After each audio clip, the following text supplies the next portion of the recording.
Kita bukan hanya mencari pengganti Pak Jokowi, lebih luas lagi kita harus membuat Indonesia ini clear.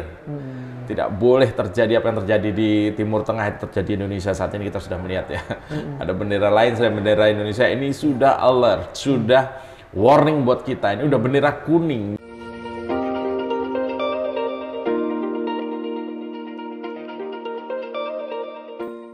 Selamat pagi pemirsa Gempos TV. Gemuruh pemilihan umum 2024 sudah menggelora sampai saat ini. Sejumlah kalangan sudah mencoba mencalonkan presiden yang akan diusungnya pada pemilu tersebut. Sampai saat ini banyak sekali relawan bertabaran yang mengusung hal itu.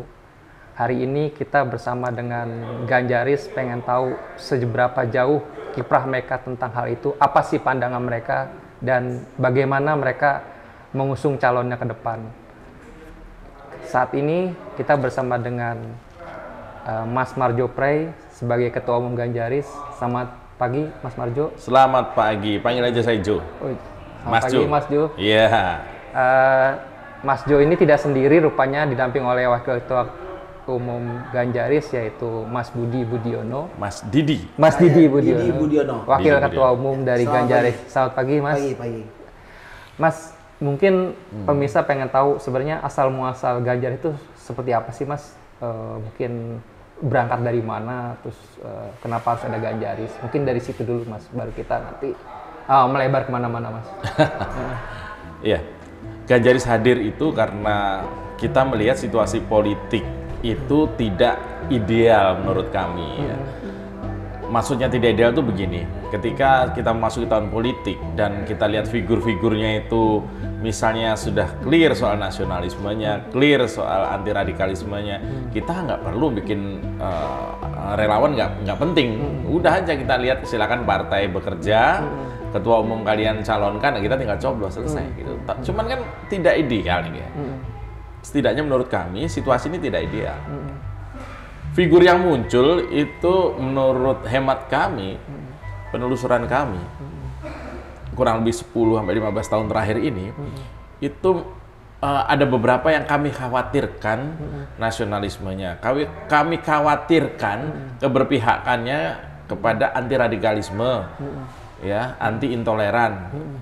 Kita nggak terlalu percaya dengan figur ini. Oleh karena itu, kemudian kita berhimpun, berkumpul bersama, menyatukan visi bahwa ini rata-rata kami kan ini kan relawannya Pak Jokowi. Apa yang sudah dilaksanakan Pak Jokowi nanti sampai dengan 2 periode, ini jangan sampai putus nih. Jangan sampai lagi ada yang namanya politik balas dendam. Jadi setiap kali pergantian rezim diikuti dengan kebencian masa lalu, tidak mau melanjutkan apa yang sudah dikerjakan, karena kan kita nggak pakai GPHN kan. Jadi bisa jadi pembangunan yang sudah dilaksanakan secara bagus oleh Pak Jokowi, kalau salah tongkat estafet kemudian ini berpindah tangan, ini kemudian nggak dilanjutkan. Kalau sampai itu terjadi, kami juga relawan ini yang kemudian, dan juga masyarakat luas yang kemudian menjadi korbannya. Oleh karena itu, sebagai bagian dari masyarakat yang peduli dengan bagaimana negara ini ke depan, dan kemudian juga kami melihat hak itu dijamin oleh undang-undang, berserikat, berkumpul, dan juga masyarakat ini sudah terlalu sering kita ini dijadikan yang namanya objek. Sekarang kita mau jadi subjek lah. Nah, setelah beberapa hal itu tadi dikumpulkan, lalu pada 1 Juni kami sepakat, diawali dengan 13 orang kalau nggak salah, menginisiasi terbentuknya relawan yang untuk pertama kali relawan Ganjar Pranowo yang salah satu visinya, misinya, aksinya adalah mendorong agar Pak Ganjar ini menjadi bagian penting dalam kontestasi politik 2024. Ganjaris berdiri 1 Juni gitu. Mas Didi, boleh dikemukakan relawan Jokowi yang mana nih yang bergabung di sini? Projo atau Jomen atau apa nih? Atau semua kalian terus ada tambahan lain dari teman-teman aktivis lain nggak? Ya, terima kasih. Jadi yang dimaksud oleh Mas Ketum relawan Jokowi tidak mewakili organisasi-organisasi relawan Jokowi. Kita tahu kan bahwa relawan Jokowi ini cukup banyak. Seperti yang Mas sampaikan tadi, seperti Projo, Jomen, ada GK juga, terus ada Barajepe dan sebagainya. Itu semua relawan Jokowi yang luar biasa. Sangat tangguh, diehard waktu ada apa? GWJ juga. Ada Ahokers juga banyak. Seknas Jokowi. Seknas. Cukup banyak. Tapi kan yang ada di Ganjar sekarang tidak representatif dari organisasinya. Tapi individu-individunya yang satu visi dan satu misi dengan keberadaan Ganjaris. Bahwa memang udah saatnya lah bergerak. Makanya di sini betul yang disampaikan Mas Ketum bahwa kami semuanya adalah yang tadinya relawan Jokowi dan masih relawan Jokowi. Pak Jokowi belum selesai 2024. Dan kami relawan Jokowi secara individu, secara personal meyakini bahwa harus ada estafet dari kepemimpinan Pak Jokowi diteruskan oleh Pak Ganjar. Nah, saya pribadi ada di Ganjaris karena semangat itu. Semangat sebagai personal untuk mendorong Pak Ganjar menjadi calon presiden. Ada aktivis kepemudaan selain di relawan Jokowi, mungkin dari tokoh agama atau tokoh dari teman-teman, mungkin aktivis kepemudaan yang lain, mungkin dari apa ya? Oh, maksudnya apa nih? Anggota pengurusnya? Ya mungkin pengurus, iya, teman-teman yang simpatisan lah gitu. Kalau pengurusnya detail bisa dilihat di ganjaris.id, tapi setidaknya kami mewakili dari pengusaha, teman-teman pengusaha yang gelisah juga tentang apa yang saya sampaikan tadi, banyak ada maksudnya. Dari pemuka agama juga ada, bahkan Kiai NH itu adalah salah satu pembina kami. Ada dari profesional atau bikers, seseorang yang menjadi legenda bikers motor besar di Indonesia, yaitu Om Jul Mastana, itu pun juga bagian dari kami, pembina juga. Ada seniman, namanya Pak Kokotole. Kokotole seniman Jawa yang nasionalismenya tidak diragukan. Salah satu seniman Jawa yang membuat lagu untuk Pak Jokowi. Satrio Piningit itu dulu tuh, itu kawan kami juga, dan dia juga bergabung. Ada wakil ketua umumnya selain Mas Didi, ada satu lagi, yaitu Iwake, mungkin pernah dengar ya, rapper, seniman juga. Jadi kalau dilihat memang Ganjaris ini dilingkupi oleh teman-teman dari berbagai bidang. Ya, ada lintas agama, lintas profesi, lintas suku, dan kami merasa terhormat, merasa mendapat respek yang tinggi. Cukup berbineka tunggal ika di dalam, baik dari sisi pemikiran, background, dan sehingga membuat Ganjaris ini dinamis begitu. Saya pikir itu, Mas. Mas Didi, kenapa sih Mas Ganjar yang diusung gitu loh? Kan biasanya ini pemimpin itu kadang-kadang orang terdekat yang meneruskannya gitu loh. Persoalan bukan darah biru ataupun titisan, biasanya misalkan Jokowi pembantunya yang akan diusung gitu kan. Ini kan walaupun mungkin kerjasamanya ada gitu antara pemerintah pusat dan pemerintah daerah gitu kan, tapi kan ini nggak terlalu dekat. Ini apa gitu kan? Apa karena ada juga kesamaan dari Jokowi dengan Mas Ganjar ini dalam hal mungkin visi ke depan, atau mungkin dari chemistry-nya ada gimana, terus juga jadi akhirnya relawan Jokowi kesini juga. Nih kenapa? Mungkin ada alasan-alasan tertentu mungkin. Baik, terima kasih. Menurut saya kurang tepat kalau Pak Ganjar dibilang tidak dekat dengan Pak Jokowi. Justru Pak Ganjar ini cukup dekat dengan Pak Jokowi. Saya pernah mengawal Pak Jokowi untuk membantu kampanye Pak Ganjar ketika periode pertama Pak Ganjar menjadi calon gubernur Jateng. Itu sudah suatu kedekatan yang luar biasa. Tapi di luar itu semua, kompetensi Pak Ganjar sebagai gubernur itu juga clear bahwa di dalam dunia birokrasi beliau luar biasa. Bagaimana karir Pak Jokowi pun diawali dari wali kota. Ini penting buat saya. Ini edit value untuk seorang calon presiden. Dan yang pasti nasionalisme yang nggak bisa dilakukan lagi di Pak Ganjar. Bisa tambahkan Pak Ganjar. Iya, Pak. Kenapa Pak Ganjar? Yaitu tadi di depan sudah kita sampaikan bahwa kemudian kita menilai beberapa figur lain ini menurut kami ya, ada ABC ini semuanya ada ketersinggungannya dengan yang namanya radikalisme. Ya, di masa lalu menikmati dukungan, berkawan baik dengan radikalisme atau ormas yang sekarang sudah dinyatakan terlarang. Kita tidak, jejak digital tidak bisa hilang begitu saja. Kita bukan hanya mencari seorang presiden, kita bukan hanya mencari pengganti Pak Jokowi. Lebih luas lagi, kita harus membuat Indonesia ini clear tidak boleh terjadi apa yang terjadi di Timur Tengah itu terjadi di Indonesia saat ini. Kita sudah melihat ya, ada bendera lain selain bendera Indonesia. Ini sudah alert, sudah warning buat kita. Ini udah bendera kuning bahwa pemimpin harus clear Pancasilanya, anti radikalismenya, kemudian kesamaan visinya terhadap para pendiri bangsa. Ya sudah tidak bertanya lagi kenapa Pancasila gitu. Dan itu sudah dibuktikan Pak Ganjar bukan hanya ngomong. Ketika dalam sebuah pertemuan kita tahu semua, dalam pelantikan ASN, Pak Ganjar sudah bilang, siapa dari anda sekalian yang anti Pancasila? Atau kata lainnya, Anda mendukung radikalis, pintu keluar ada di sana, silakan keluar, jangan ikut barisan saya. Kurang lebih begitu. Inilah kenapa Pak Ganjar. Belum ada pimpinan daerah yang begitu. Atau calon-calon yang sekarang sudah rajin mempromosikan diri yang punya secara clear terhadap wilayah kerjanya itu menyampaikan bahwa saya dan radikalisme adalah bumi dan langit gitu ibaratnya. Itulah. Jadi selama ini Ganjar sudah pernah silaturahmi belum dengan Mas Ganjar sendiri?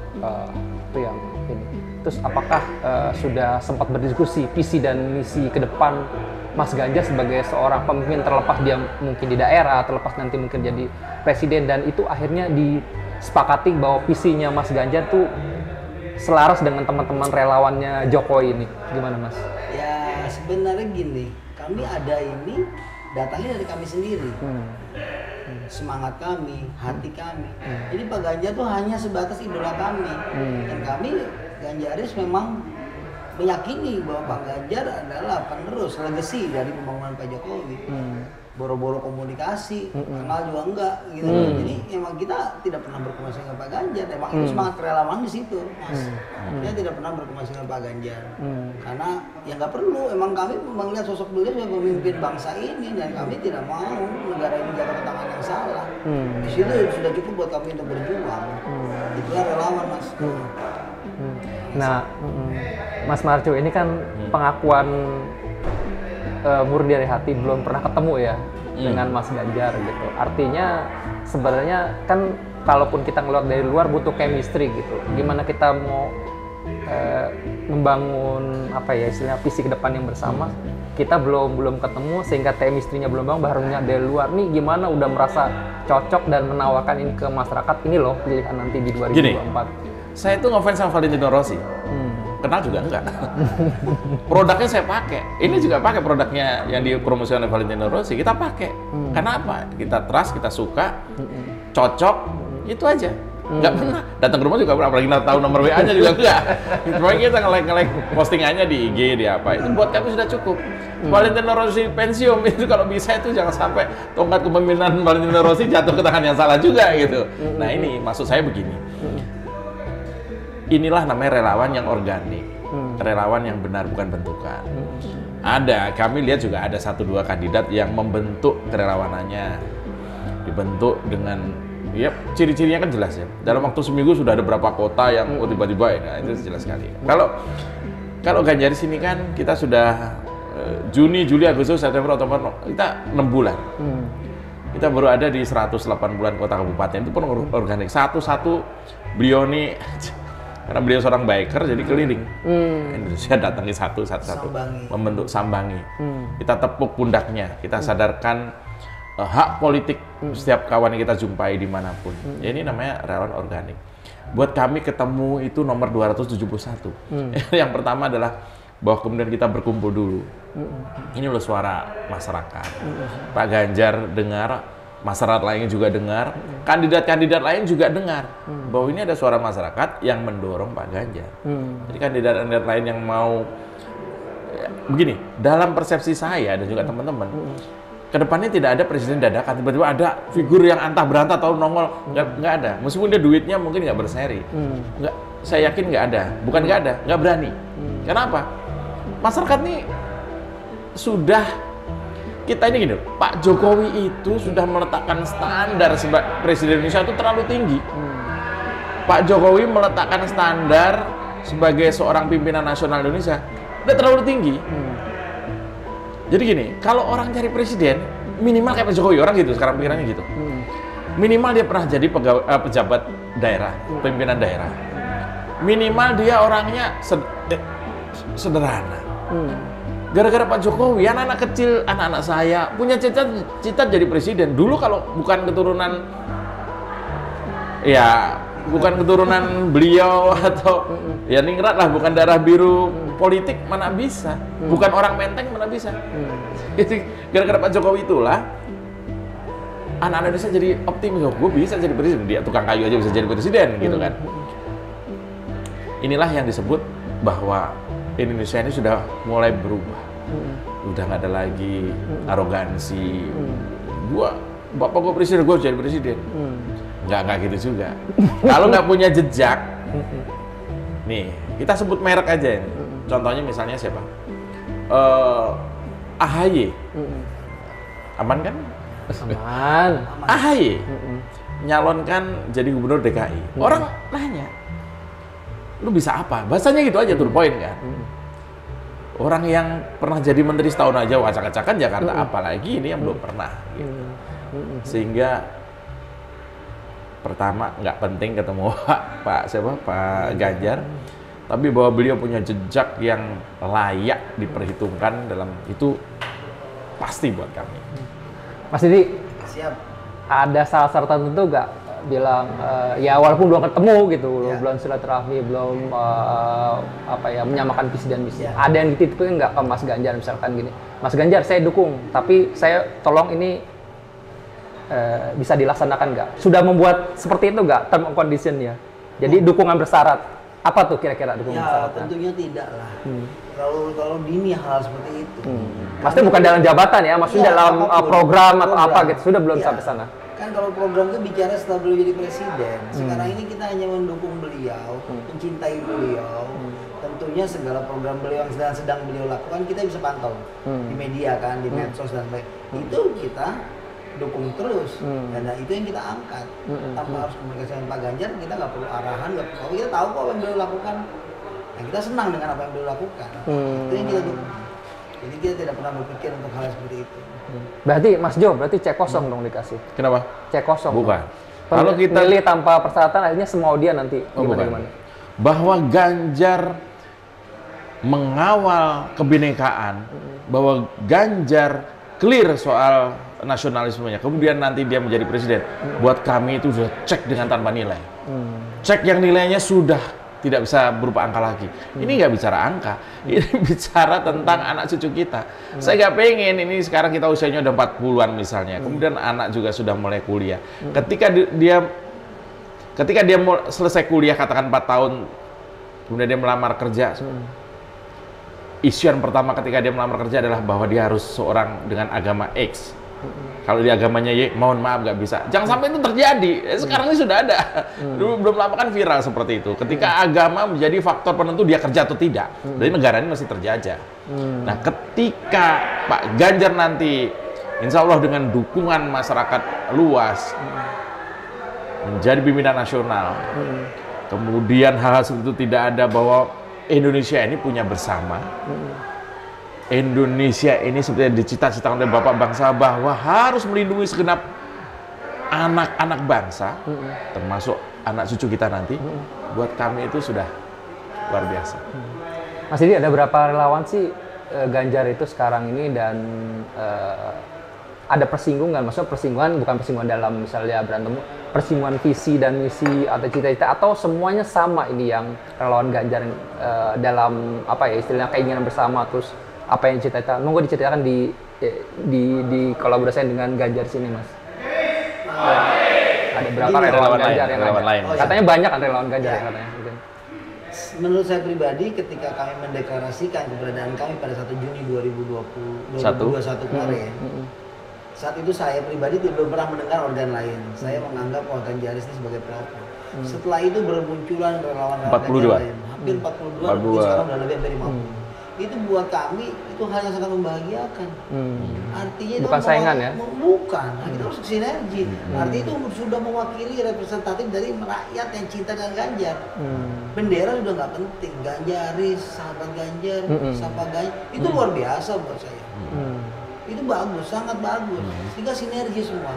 Bayangkan kalau ke depannya setahun lagi ada 1.000-2.000 relawan. Organ relawan. Iya, 1.000-2.000 organ relawan. yang calon lain nggak kebagian lagi nanti. Ya kan? Ini luar biasa. Nggak ada masalah buat saya. Dan kami sangat ingin bersilaturahmi dalam waktu dekat dengan teman-teman, berdiskusi hal-hal yang bagaimana mendorong Pak Ganjar untuk lebih elektabilitas lebih meningkat. Kira-kira gitu. Mas Jo, di sini ada orang partai gak sih Mas? Terus ya, yang ada orang partai gak sih di Ganjar di sini? Ada, orang partai ada. Walaupun bukan mengurus mungkin ya, dia entah anggota juga, anggota partai kelas menengah lah gitu.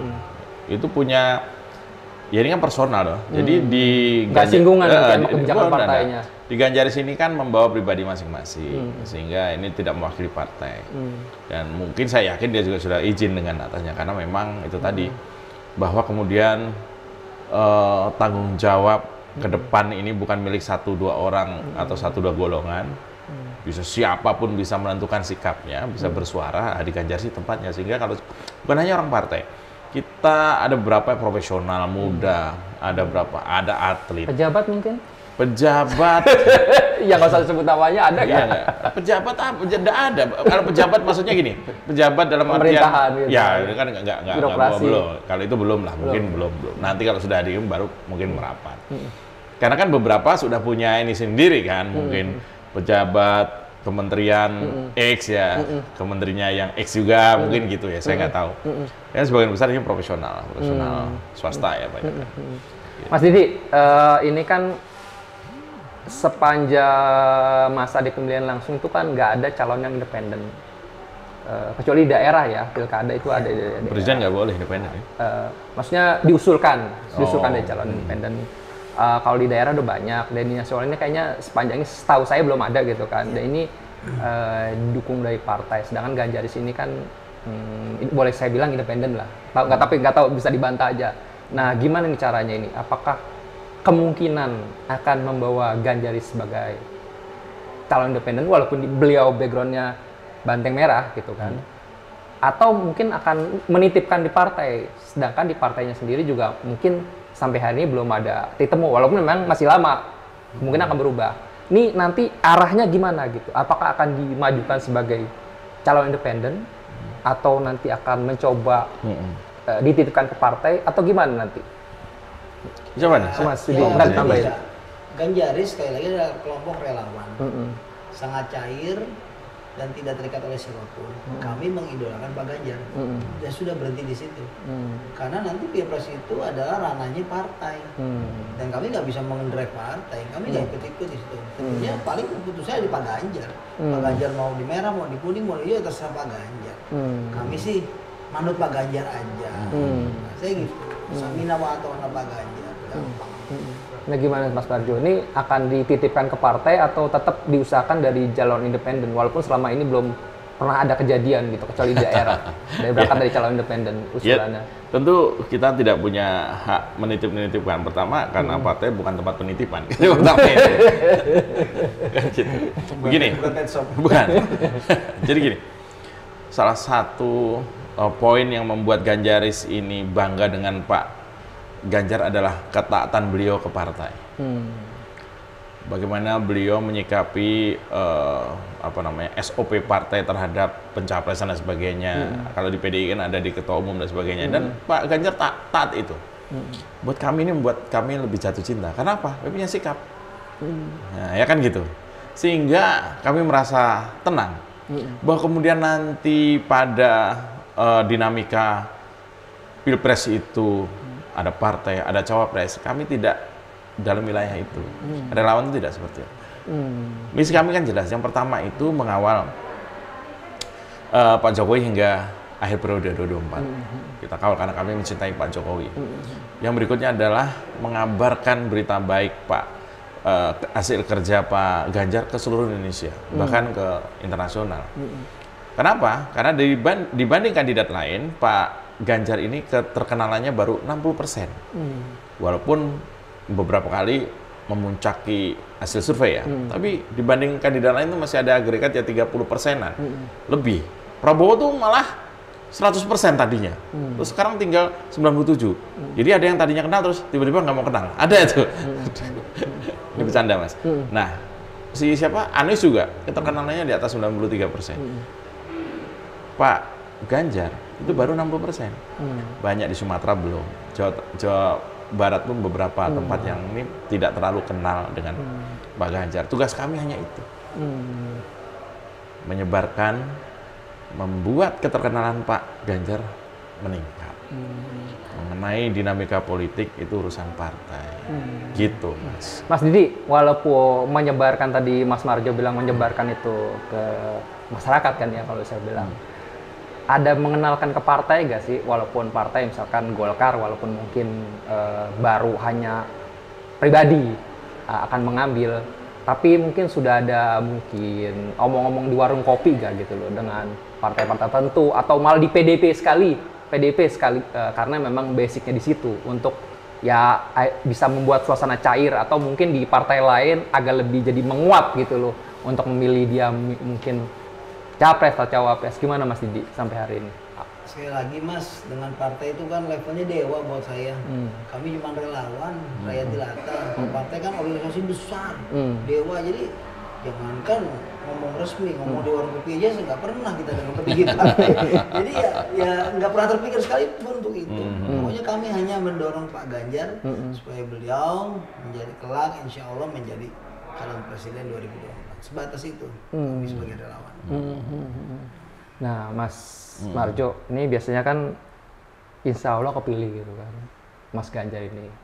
Biasanya kadang-kadang disitulah mulai dinamika. Dinamika artinya ada yang kecipratan untuk di posisi sekeliling dia, ada yang enggak. Nah, mungkin ini juga sebagai pernyataan juga ke masyarakat. Nah, ntar gimana ke depannya ini? Apakah harus ada keterpilihan juga dari teman-teman Ganjar di sini masuk di sekeliling beliau itu kalau misalnya beliau jadi presiden?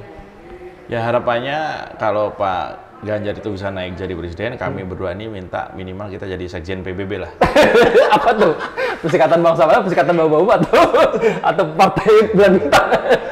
Ini kan di sekretariatnya Ganjaris. Itu di depan tuh ada apa? Ya ada poster besar sekali yang ditandatangani secara langsung. Mungkin sementara satu-satunya relawan yang seluruh pengurusnya itu menandatangani fakta integritas bahwa kami tidak meminta jabatan apapun apabila Pak Ganjar kita dorong ini nanti menjadi presiden. Dia tertulis, bahkan ada perjanjian di atas meterai disaksikan oleh notaris, Pak Notaris. Yang itu clear bagi semuanya. Yang nggak mau ya saya keluarkan. Gitu. Yang nggak mau menandatangani fakta itu. Ya sekali lagi mungkin ini kesannya apa ya? Bukan mengada-ada, kesannya berlebihan. Tapi buat kami untuk menunjukkan bahwa apa yang kami kerjakan ini memang murni. Nah, makanya kita sebutnya sebagai gerakan relawan. Ada gerakannya di situ. Karena ini bukan relawan yang dibentuk untuk kampanye buru-buru keliling naik motor gas-gas berisik di tiap kampung. Bukan itu. Bukan itu. Kami gerakan relawan ini yang melihat bahwa Pak Ganjar ini jangan dibiarkan sendiri. Gitu. Ya jangan sampai dipukulin orang belum kan gitu kan. Oleh karena itu ya kita kawal. Inilah fungsi kami. Jadi kalau ditanya kami dapat apa, tadi di depan sudah kami sampaikan bahwa setelah kami cek Pak Ganjar ini memang jelas punya visi dan orang yang tangguh, orang yang kreatif. Beliau ini jadi saja buat kami ini sudah luar biasa. Kami akan segera melipir kembali ke pos masing-masing sebagai rakyat untuk ikut mengawal ketika beliau berkuasa. Mas Didi, ini kan sudah menyerahkan segala sesuatunya ke Mas Ganjar, apa programnya, visi misinya segala macam, gitu. Bagaimana dengan beliau nomor 1, nomor 2? Nomor 1 itu harga mati atau ketika misalkan Mas Ganjar mengalah, misalkan nomor 2, misalkan ya, bukan kan kita nggak tahu, tetap memang harapannya 1. Apakah dari teman-teman Ganjar menerima atau gimana? Tetap harga matinya nomor 1. Kalau Mas Ganjar jadi capres, akan dukung. Kalau jadi cawapres nanti masih dipikirkan kembali atau gimana sebenarnya? Begini, capres nomor 1, nomor 2 itu kan ranah partai. Partai menentukan si A1, si B2 itu ranah partai. Kami Ganjaris tegak lurus terhadap Pak Ganjar. Jadi keputusan partai apa tentang Pak Ganjar, Pak Ganjar sendiri memutuskan bagaimana, kami tegak lurus Pak Ganjar. Pak Ganjar memutuskan nomor 5, ya aku nomor 5 aja. Pak Ganjar nomor 10, Pak Ganjar yang penting. Itu relawan diehard tuh begitu Mas. Nggak mau ngeliat kemana-mana, tegak lurus aja ke orang yang kita idolakan, orang yang kita kagumi, yaitu Pak Ganjar. kalau Mas Ganjar mau apa istilahnya akhirnya memilih dan melihat keadaan menjadi cawapres aja gimana? Ya gini, sekali lagi ini harus kita pahami bahwa relawan itu tidak dalam ranah ngatur atau ngelit yang kita tidak mungkin. Bukan jangan nggak boleh gitu, enggak, bukan gitu. Relawan itu fungsinya salah satu buat kami adalah bahwa ya tadi sudah disampaikan kita tegak lurus. Selama Pak Ganjar ini bisa mewujudkan visi misi besar bangsa Indonesia, 4 pilar itu dijaga, kita semua mengikuti arahan beliau. Kalau toh kemudian karena sejarah beliau harus jadi nomor 2 sekalipun, buat kami ya kalau itu Pak Ganjar dan ini dilakukan secara fair, Pak Ganjar juga nyaman, kita juga nggak akan marah-marah kemudian balik kanan, nggak juga gitu. Tapi itu kan belum. Tapi itu kan dinamika juga belum terjadi kan. Sehingga sampai dengan detik ini pun kami masih konsisten dan tetap konsisten sampai akhir bahwa kami mendorong Pak Ganjar untuk memuncaki menjadi RI 1 gitu.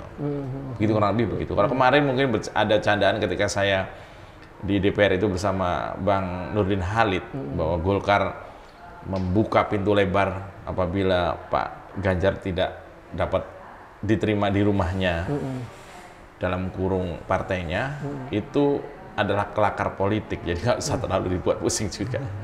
Karena saya kenal baik juga sama Bang Nurdin, ya kita hanya itu kelakar politik, saya pikir. Mas Didi, tadi kan sudah diakuin kalau 90% ya Mas Ganjar itu, kalau disurvei mungkin 30%-an gitu-gitu. Ini akan ada target nggak mungkin di bulan keberapa akan mendorong itu tingkat surveinya naik, misalkan dari 50% atau 60% supaya mungkin aman Mas Ganjar ini nanti di pemilu 2024 ini. Ini gimana, ada hal gitu nggak seiring dengan tadi pengenalan sosialisasi ke masyarakat? Ada target juga mau menaikkan tingkat keterpilihan di survei atau gimana? Kenapa kami cukup cepat dalam tanda kutip mendeklarasikan Pak Ganjar pada Juni 2021? Itu kan sebenarnya dalam memenuhi target internal kami bahwa kita harus segera bergerak, dan itu bagian dari target bagaimana menaikkan elektabilitas Bapak. Ya kan? Bagaimana menaikkan elektabilitas Pak Ganjar melalui kemampuan kami. Kami punya media, kami punya medsos, kami punya tim. Itulah tugas kami, itulah target kami, dan itu kita lakukan terus. Dan kami bertumbuh terus. Saat ini ada 188 kurang lebih kota kabupaten kita. Apabila itu bertambah dan itu akan kami tambah terus, otomatis kan target itu juga akan mendekati terus. Jumlah relawan kita makin besar. Jadi target kita di situ. Walaupun target secara angka itu adalah internal kita yang menetapkan. Nah, sinergi sama tadi yang udah diakuin sama relawan Ganjarannya SGI terus apa gitu kan. Ini gimana kolaborasinya? Apakah dalam satu program yang bersama atau terpisah atau gimana? Ini terkait relawan lain. Dengan Ganjaris gimana kolaborasi dengan mereka? Apakah terpisah dalam program atau terpisah dalam sosial? Atau gimana mungkin? Ada kerja bareng atau hal lain nggak yang dibangun? Ya setelah Ganjaris berdiri 1 Juni, artinya kurang lebih 6 bulan sampai hari ini, itu kan baru 6 bulan ya. Rata-rata kami saja yang sudah lebih dulu hadir masih konsolidasi internal. Kita membentuk satuan relawan di berbagai daerah. Apalagi teman-teman yang baru menggunakan katakan 1-2 bulan kemarin hadir, mereka juga masih sibuk dengan internal, sehingga urusan kerjasama antar lembaga ibaratnya ini belum kita mulai. Sudah kita siapkan programnya, kita akan ada diskusi, tapi itu pun belum terrealisasi karena terkait dengan pandemi dan sebagainya. Saat ini kami masih konsentrasi masalah pengembangan di internal. Bagaimana kami menjemput bola, nggak lagi menunggu bola teman-teman yang ingin bergairah ikut serta dalam gerakan relawan ini. Saya pikir itu. Mas Marjo, boleh cerita dong latar belakang, terus juga sebenarnya visi yang ke depan tentang Indonesia atau apa yang ingin dibangun gitu loh. Entah seiring di Ganjaris atau sebagai pribadi di dunia istilah dunia berbangsa inilah untuk ini. Gimana Mas? Ini maksudnya saya pribadi. Ya, saya profesional di bidang IT, saya juga nyambi di pegiat sosial media, di konten YouTube bersama teman-teman yang juga berjuang di depan, ikut berdarah-darah ibaratnya. Ada Dennis Regar, ada Eko Kuntadi, ada Ade Armando, dan teman-teman saya berada di situ. Sehingga ketika kita juga punya visi yang sama dengan Mas Didi ini untuk membentuk Ganjar, saya pikir pas apa yang kami perjuangkan di ranah sosial media dengan ranah relawan ini inline nih, sama. Jadi matching buat saya.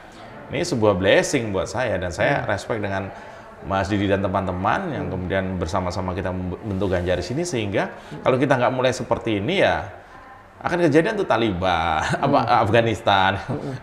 Karena kaum nasionalisnya pada diem dikuasai oleh satu aliran tertentu, gerombolan tertentu yang ternyata sekarang terbukti juga tidak membawa manfaat bagi masyarakatnya. Jangan sampai itu terjadi. Oleh karena itu ketika Ganjaris berdiri dengan visi yang sama, itu membuat saya lebih kokoh lagi, karena latar belakang saya, kegiatan saya itu inline, menyatu di situ. Saya pikir itu kalau saya. Mas Didi gimana? Mungkin bisa dikasih tahu ke masyarakat latar belakangnya sebelum gabung di Ganjaris, mungkin profesional juga atau mungkin aktivis murni atau gimana, Mas? Saya ini saat ini usia saya udah 56 tahun. Masa pensiun udah masuk. Enggak ketara ya? Nggak kelihatan. Kayak baru 55. 55. 17. Tipis aman. Satu sama temen satu. Saya sebenarnya pernah berkarir di salah satu bank BUMN, tapi ya sudah pensiun. Setelah itu wira swasta. Jadi ya pas masa-masa Ganjaris berdiri, pas masa pensiun saya masuk, jadi wah menarik sekali buat saya karena waktu saya bisa total untuk kerelawanan ini. Beda ketika zaman Pak Jokowi, 2 periode saya ngawal Pak Jokowi harus ngatur waktu dengan kedinasan saya. Kalau saat ini saya bisa totalitas lebih santai. Lebih santai. Mas Marjo, mungkin di detik pertanyaan terakhir, apa mungkin yang bisa disampaikan ke masyarakat, terlepas masyarakat closing dengan statement ya. Masyarakat dengan mungkin istilahnya banyak pilihan lah, pilihan, terus juga bisa dikaitkan juga dengan Ganjaris, terus mungkin pesan di pemilu kayak kali ini, terus dengan kehidupan, walaupun tadi di awal udah sih kehidupan sekarang yang semrawut, kalau saya bilang nggak tahu kata yang lebih tahu apa tentang dunia politik kita, dengan banyak tokoh yang istilah boleh bilang ngomongnya nggak pas atau tindakannya nggak pas, dikolaborasikan gimana Mas Marjo? Yang pertama gini, bahwa kemudian politik itu tidak harus hadir di lorong-lorong gelap, bisa juga hadir di ruang yang terang benderang. Masyarakat tahu sekarang ini masyarakat harus sadar bahwa menentukan masa depan juga bagian dari hak kita, ya kan? Bahwa kemudian nanti ada partai politik yang menentukan itu namanya mekanisme. Tapi kalau tidak ada figur dengan sistem pemilu sekarang, partai pun kelabakan. Sehingga begitu ada figur yang menonjol, kemudian kita lihat juga punya track record yang baik, punya visi yang bagus, nggak males, background baik, keluarga baik-baik, ya kenapa nggak didorong? Nah, sekali lagi bahwa politik itu bukan berada di lorong yang gelap. Masyarakat boleh tahu. Itu yang pertama. Yang berikutnya adalah jangan pernah memberikan atau menyerahkan masa depan Indonesia hanya kepada segelintir politisi. Kita juga harus aktif gitu. Ya. Yang berikutnya adalah boleh saja semua orang memilih siapa saja. Boleh saja semua orang mengidolakan siapa saja. Ini artinya apa? Bahwa Pak Jokowi yang ada di hati kami ini, beliau telah meletakkan dasar-dasar demokrasi dengan baik. Ya, dengan bertumbuhnya banyak relawan, itu artinya apa? Bahwa negara kita baik-baik saja, ya kan? Kalau enggak, kita berserikat bergumul dan digebukin sama tentara, kan gitu. Hal yang belum tentu terjadi pada masa Orde Baru. Sehingga ini adalah respect kami, hormat kami kepada Pak Jokowi yang selalu di hati, dan tentu saja Ganjar yang kita nanti. Mas Didi, walaupun Mas Didi mungkin backgroundnya di bank, tadi bilang bank BUMN lagi gitu, beda mungkin Mas Marjo mungkin lebih banyak bergumul. Ini sampai hari ini banyak aktivis juga yang walaupun mungkin sudah mendekat ke beberapa kalangan, tapi juga banyak aktivis yang masih frustasi. Masyarakat juga banyak frustasi, sehingga mungkin angka golput ini masih akan tinggi gitu. Nah, ini gimana dengan adanya teman-teman membawa Ganjaris dan memberi kepercayaan kalau sudah saatnya juga harus memilih juga gitu. Jangan sampai sama 2019 kemarin gitu masih golput atau gimana, nanti ditambah juga Mas ini. Gimana Mas Didi? Ini closing statement juga ya? Iya. Jadi gini, Mas, mungkin yang mencintai Ganjar, Pak Ganjar itu banyak. Cuma dia berserakan di mana-mana. Kalau kami sudah punya rumah, nah, pada kesempatan ini saya mengajak saatnya untuk melakukan sesuatu yang konkret, nyata. Jangan di luar sana. Ayo gabung dengan kami di rumah kami, ganjaris.id. Mas sendiri monggo, ayo. Amin. Ganjaris.id. Tim humasnya. Artinya kalau berkumpul bersama kita lebih punya keberanian, lebih punya kepercayaan diri dan punya informasi yang lebih akurat. Timbang emang kita Pak Ganjar tapi di luar sana, ayo gabung dengan kami. Atau kalau ingin gabung dengan rumah lain yang memang satu visi dengan Pak Ganjar, monggo nggak apa-apa. Asal jangan diam, jangan diam, jangan dia melakukan apa-apa. Lakukan, jangan diam lagi. Itu salah satu cara untuk mengurangi golput, masa mengambang. Jangan nggak peduli dengan politik, karena politik ini menentukan masa depan, menentukan masa depan bangsa ini. Nah, minimal melalui kerelawanan. Kalau nggak nyaman dengan partai, lewat relawan. Nyaman dengan Pak Ganjar, lewat ganjaris.id. Itu Mas. Mas Warjo ada tambahan dikit lagi? Enggak, saya pikir cukup. Terima kasih. Pemirsa Gembos TV, demikianlah perbincangan kami dengan Mas Marjo sebagai Ketua Umum Ganjaris dan Mas Didi sebagai Wakil Ketua Umum Ganjaris. Sampai jumpa di perbincangan berikutnya. Salam. Oke, Ganjaris optimis. Ganjaris optimis.